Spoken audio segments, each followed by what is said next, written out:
regardless of the economy, regardless of the talent situation, there's a good chance if you're an employer brand professional, you're thinking about getting a new job. You're looking around, you're looking at the new openings, and you're wondering, maybe I could get that job. In this video, I'm going to give you the 5 questions you should ask in the interview that will make you look like an amazing candidate. I wrote them down, so I might be looking over here every once in a while, but these are the 5 questions that are going to impress the heck out of your hiring manager. Before I get to that, if you're watching this on YouTube, make sure you hit the subscribe button. That way you stay up to date on all these videos and tips and tricks. If you're not watching this on YouTube and you know someone who's looking for an employer brand job, send it to them. They need to know this information. This will help. So question number 1, is there an established employer brand or EVP? And if so, where did it come from? Who built it? Was it a consultant? Was it an agency? Was it the previous person who did this job? And if not, are they expecting you to build that? Now, I know this is a lot of questions kind of wrapped up into one question, but it gets at this idea that where is the brand starting? Is it starting from a clean sheet of paper? Do they expect you to take a brand that already exists and move it forward? What is this job? This is going to give you really good definition to what the job is and give you a sense of what are they expecting from you. Building an employer brand isn't something everybody's comfortable with. Some people like to manage employer brands, not build them. You need to know what this job is as you walk in. Okay, number 2. This is a weird one.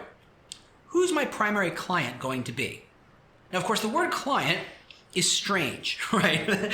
But when you think about employer brand as a service provided to the entire company, you're going to help marketing, you're going to help comms, you're going to help talent acquisition, you're going to help business leaders, you're going to help hiring managers, you're going to help HR, you're going to help a lot of people.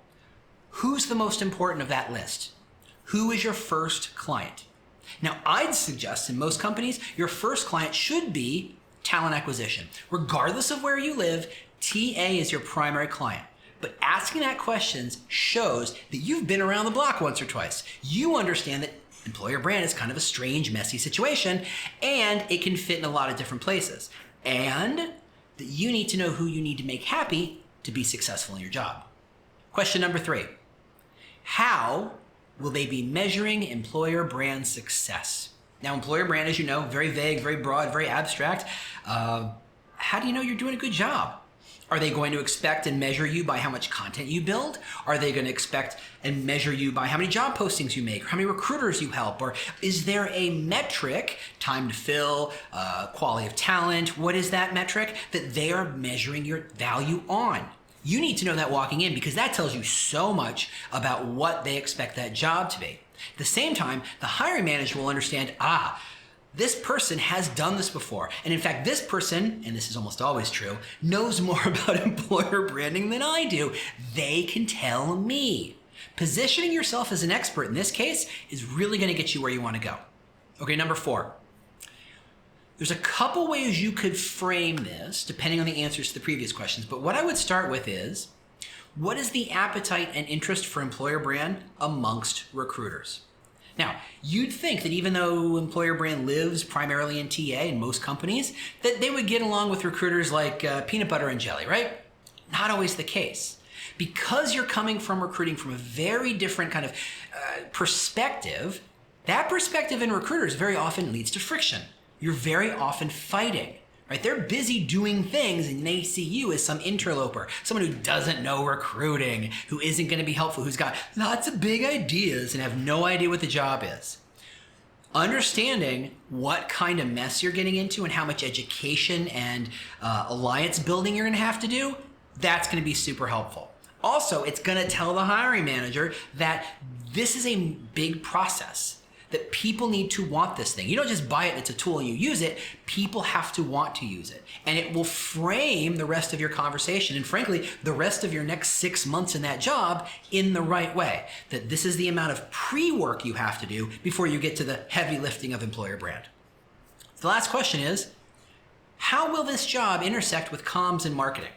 Now, of course, if in the previous questions they tell you that your primary client is marketing, you would reframe it to say, how does this job intersect with comms and HR and TA?